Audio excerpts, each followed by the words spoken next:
I'm going to be kicking off today's show with a very special guest, a man that holds a 14-0 record with 10 KOs. He's the IBF number 6 and the WBO number 8 ranked middleweight contender, and that is none other than Shakiel Thompson. Shaq, appreciate you taking time to come on today, man. Nah, I appreciate you. Thanks for having me on the show. How you doing?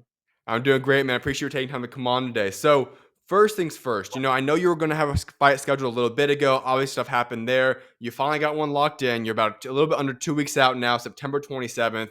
What's going through your mind right now that you know that you're going to be back in the ring soon? Yeah, finally got one locked in. So it's been a while since I've been out. February was my last date. So yeah, looking forward to go out there and show everyone what it is I can do again.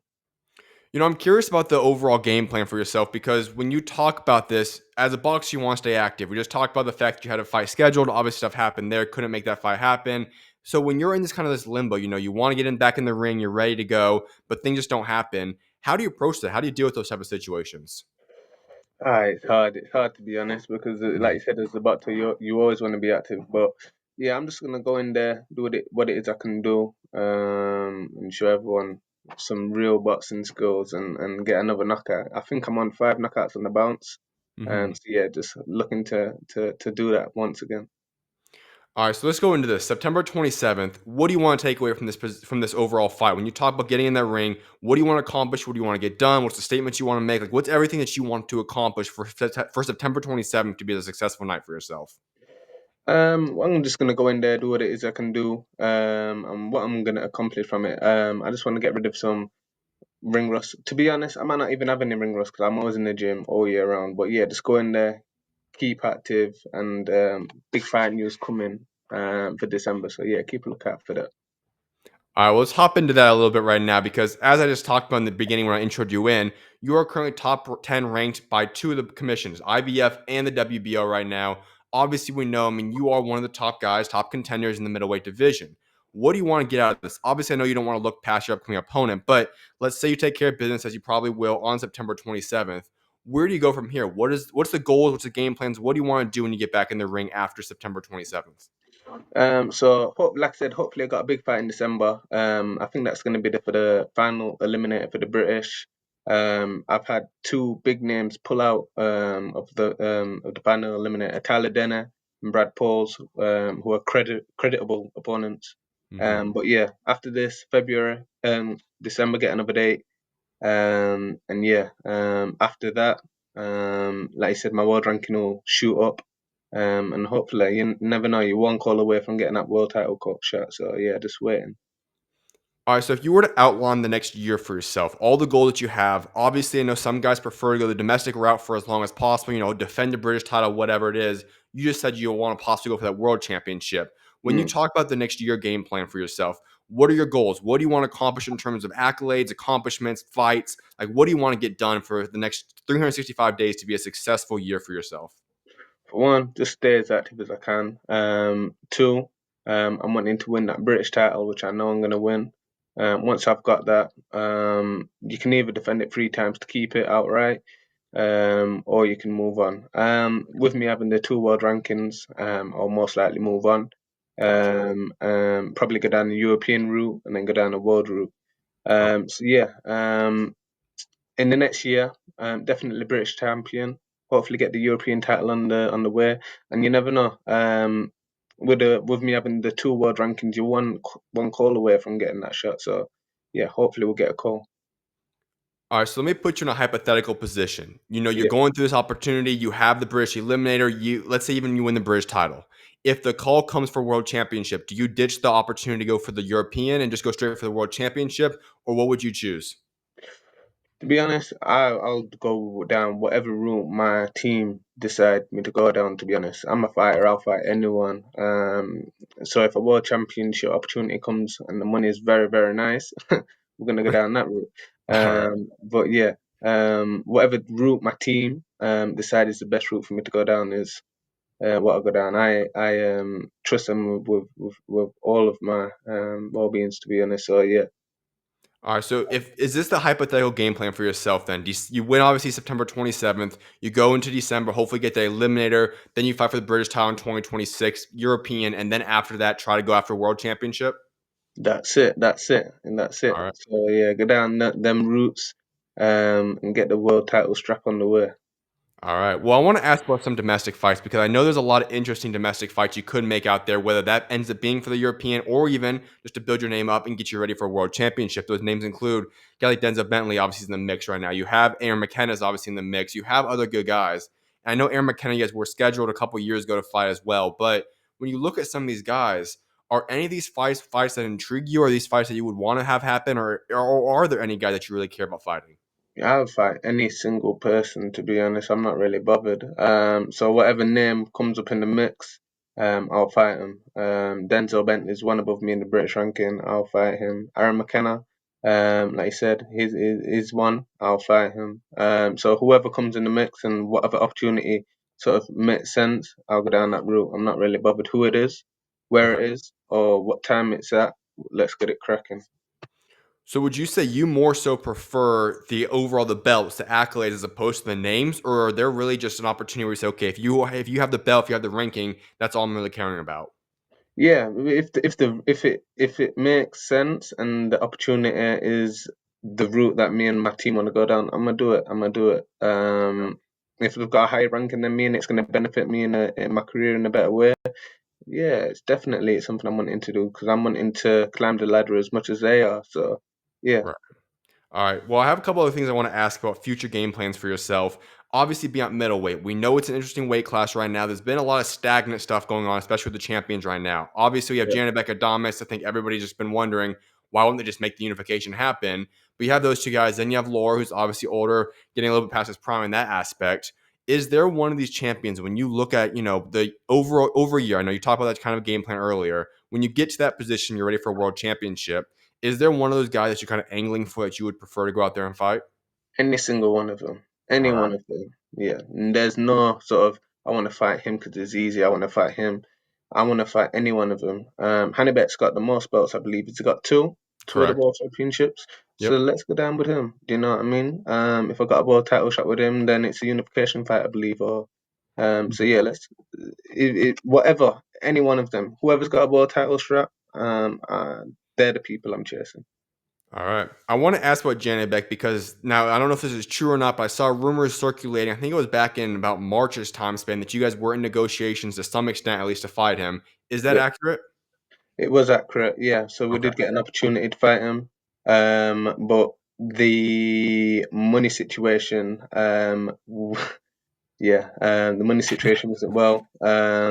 Really wasn't well. And I'm actually hearing that the person who did fight Hannibek, hasn't been paid, Correct. and that's the only thing. That's the only thing reason we was reluctant to taking the fight is because was we gonna get paid? And we're right. The person who did fight Hannibek has not been paid. Hmm. So yeah, I have a great team behind me. All right, so what do you think is going on 160? Because I talked about a few seconds ago. I feel like this is a weight class that if we were just matchmaking, it makes so much sense. Have Adamas, have Janibek go out and unify. They've been champions, just go out there and unify.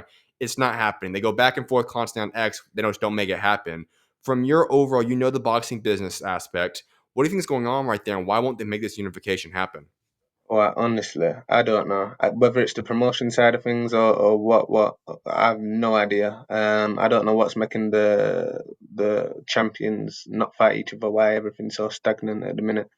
Right. Whether they're avoiding each other, whether it's the money situation, or whether it's just simply down to the promotional side. I have no idea. All I know is I'm climbing that ladder, and I'm wanting any single one of them. If you, from a fan aspect of boxing, could pick the best unification fight currently between the three champions, would it be Adamas Janibek? Would it be Laura Janibek? Would it be Laura versus Adamas? Which one would you prefer to watch from a fan standpoint? Ooh, Laura Janibek, definitely, Okay, definitely. That would be a one for the real boxing fans because those who know real boxing know that it's going to be a real boxing match. Whether people say Laura's past it, I don't think so. okay, I think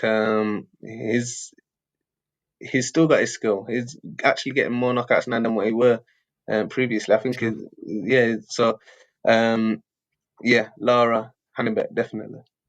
All right, well, I got one final question in regards to 160 before we talk about your career a little bit, and that is this. We know Terrence Bud Crawford has come off of a phenomenal performance this past weekend, and then right after the fight, there were rumors starting to circulate that, hey, if he wants to fight again, he could go complete the massive run and go to 160 and earn that belt since he obviously jumped it. Him coming into this weight class, how exciting would that be? I know obviously it probably won't be until next year he actually makes that fight happen. It probably would only go for a champion, but would you prefer to see him? And if so, which champion would you want to see him face in the ring if he were to make that decision? If you come down to 160, it's got to be Janibek. Right. Definitely, it's got to be Janibek. All right. I like that. All right. Well, I want people to get to know you a little bit more, Shaq. And so we go all the way back. Why did you pursue boxing? What got you into the sport? Why did you decide to go into the sport of boxing? I got into the sport of boxing at the age of 9. I got into a bit of fights at school, so my mom brought me into boxing for discipline, simply discipline reasons. As soon as I got into the gym, it's actually the same trainer who I'm still with now, so that was 18 years ago. Wow. 18, 19 years ago. So yeah, as soon as I got into that boxing gym, it was literally like the gloves were molded onto me. I didn't want to take them off. I kept asking my mom, I want to go back to the gym. I want to go back to the gym. Mm. She kept taking me. So yeah, it's sort of got addicting. And I love boxing. And like I said, I've been with the same trainer and at the same gym ever since. So yeah, it's all going smooth. It's like a family to me. And yeah, I've been building ever since. That's incredible. Being with the same trainer for so long in an era, and I actually had a trainer on Ronnie Shields a couple weeks ago, and he talked about this new era where so many guys are just getting rid of trainers. Left and right guys are just moving Left, on, whether they right. lost, whatever it is. That loyalty is special. And back in the day, that was a common thing. We saw guys stick with their trainers for as long as possible. Today's era, they're just constantly changing. And I'm not going to shoot anybody for that. I mean, it's obviously their decision, but you've been so loyal. You have this relationship. I'm sure it has a special, a bond that you guys really create. Chemistry together is probably the proper word. How special has it been just being with the same group for this many years? Yeah, like you said, it builds a different kind of chemistry. My Mhm. trainer knows me inside and out. I'm like his son. He's like my dad. Okay. So yeah, it's a different kind of chemistry. He knows me inside and out in the ring. He knows what it is I need to do.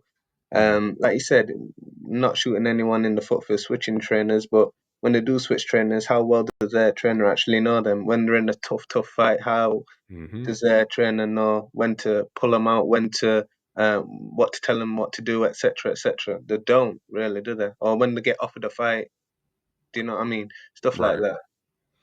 The other aspect I want to ask you about is like you said, you got into boxing, you loved it right away. But when did you start to realize, okay, I don't just like this and it's not just fun.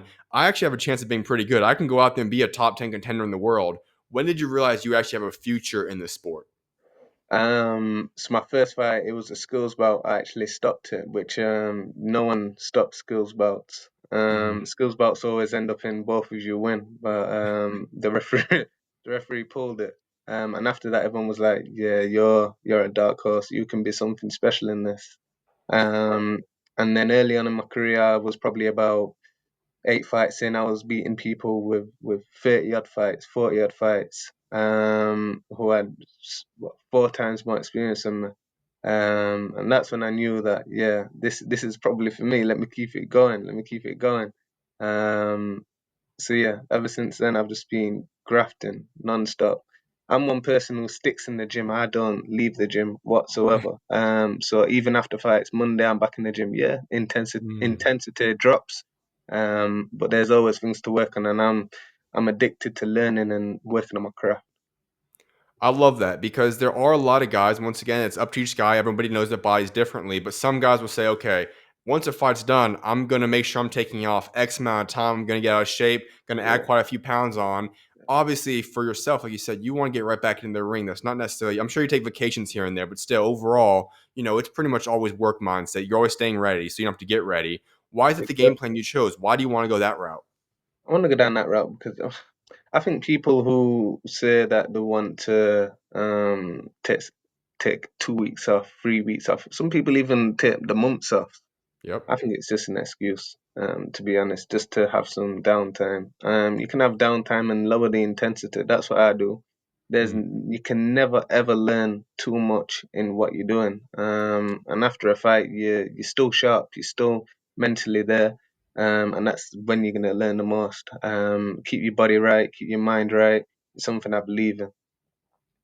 All right, so you just talked about the lower the intensity aspect. I want to ask you exactly what that means. Elaborate on that because I know a lot of my audience listening right now, they may not be familiar with that. So when you say you talk about lowering your intensity in your workouts, what exactly does that mean? How does that actually translate to your workouts?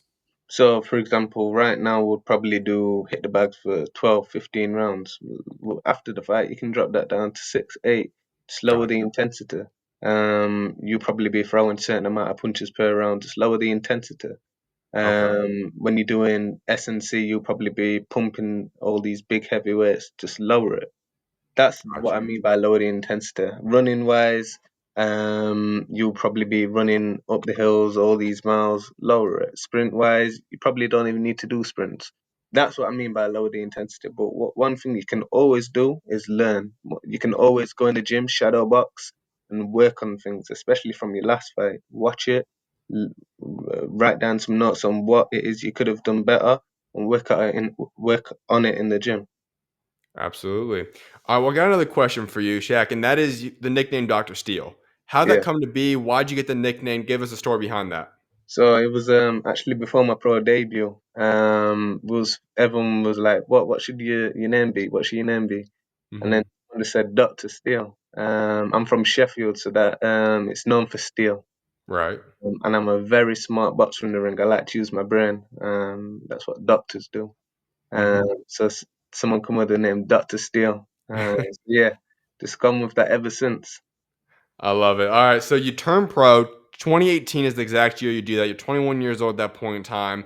If I were to say, hey, Shaq, by the time you're in 2025, September 15th of it, you'll be 14-0, 10 KOs, top 10 ranked, two of the bodies. Would you be surprised? Has this gone according to plan, less than you expected? What would you say? How would you kind of grade out your career to this point in time? Yeah, I feel like it's gone as I expected it to go. I'm one person that believes in myself fully. So I've always known that I'm gonna go where I'm going at the minute. And there's so much more to go. There's a lot of the fans and the boxing world have not seen. I've not shown more than 50% in that ring, 30% in that ring. There's so much more that everyone's gonna see, and then as my opponents get tougher, is when they're gonna see it. Hmm. Last September, I fought someone called River Wilson Bent. Right. Everyone was saying that, oh, it's a bit too soon. It's a bit too soon. I'm gonna lose. If everyone watches that fight, they can see what happened. When the opposition steps up, I'll step up. All right, so I want to ask you about that mindset then, because like you just said, you've only shown a limited portion of what you are capable of. Is that intentionally when you go in the ring? Do you say, "I'm not. I don't want people to know what I'm capable of. I'm just going to do enough to get through this fight," or is it just saying you have so much more to learn? What exactly is there in the future that we could expect to see from you?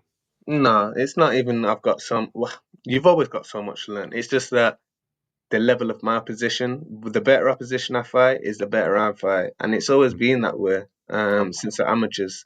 Where whenever I'm on, I've got pressure on me. I always show out way more. If I'm sparring someone better, I've sparred world champions, Billy Joe Saunders, Kell Brook. I've sparred plenty of, done loads of rounds of those. Whenever I'm sparring someone better, I spar better. Whenever I'm fighting someone better, I fight better.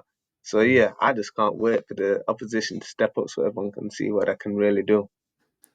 All right, so I have to ask you then. We already talked about this a little bit ago. The champion's currently in place. I know you have a game plan, all these different things. You have to build yourself up properly. Do you personally believe that right now you are ready to go out there and fight any one of the three world champions? Definitely. I believe in myself fully. And yeah, let's bring it on. Let's bring it on. The Janibek fight was there in March. We didn't Hmm. say no. Like that's one thing. We did not say no. We said yes. We just wanted to know what was happening with the money side of things, which my manager and my team had suspicions on. And it's a good job they did because like I said, the person who fought Janibek on that April date has not been paid. Yep. Absolutely. All right. Well, I want to go back to last year. One of the last questions I have for you actually is this one. And you go to 2024. You claim the IBF European, the WBO Global Middleweight titles. That had to be a surreal moment for yourself to finally get one of those, get a title, get those belts. That had to be a massive moment for yourself. What did that night mean to you? That night meant so much to me. It meant so much. I always wanted to get my first professional straps, and in one night I got two. Not only that, I got two world rankings at the same time. Yep. So it meant so much. I got the world rankings now. My name's out there. And like I said previously, I'm one call away from getting a world title shot. We've already received a world title shot, but for whatever reasons, as I've mentioned, that didn't happen due to money reasons. But yeah, that shot and call can come at any point. So yeah, it meant so much to me, and I can't wait to get the real ones. Does this add any pressure to yourself? Because beforehand you were known by people that knew boxing, but you weren't known on the worldwide scene. You didn't have those rankings. Now you're a guy that is being hunted. I know you're still a hunter trying to go for those top guys, but there's still a lot of guys behind you that want those spots. They want number 6. They want number 8. They want your 2 belts. Yeah. Is there any pressure that comes with where you are at now today? No, I love the pressure. Yeah. I live with the pressure. So yeah, no pressure whatsoever. This is what I like. This is what I live for. So yeah, whoever wants to come and get them belts, then tell them to come. Let's go. I love it, man. Well, Shaq, I got one final question for you. And it's the question that I wrap up every interview with, and that's talking about your legacy. You still have a long career ahead of yourself. You're just 28 years old. I know you have a lot to want to accomplish, but one day, that day is going to come. You'll put down the gloves and move on from boxing. Yeah, When that happens, what is it that you want your legacy to be for what you have accomplished both inside and outside of that ring? I just want everyone to remember me as someone that always works the hardest, as everyone knows me for. I'm a grafter. And to remember me for my boxing skills, and even after my boxing career, I'll stay within the boxing community, become a coach, hopefully. Okay. And yeah, transfer my knowledge down to the younger ones because there's a lot of youth in my gym currently, and that's something I love to do. I like to see them growing. I like to see them learning. And what I do at the minute is transfer my knowledge to them. So yeah, that's probably what I'll be doing. So you see yourself being a part of boxing for the rest of your life, pretty much then? That's right. I live boxing inside and out. So yeah, even after my boxing career, I'm gonna be involved in it for sure. I love it. Well, Shaq, I appreciate you taking time to come on today, man. It's been a blessing and honor having you on, and best of luck September 27th, man. Yeah, appreciate it, and we can get another call in after that. We'll Of course. definitely. You're always welcome on, man. Appreciate you for coming Yeah, on again. appreciate you. Take Sounds care. good, man. Talk to you soon, man. God bless. God bless.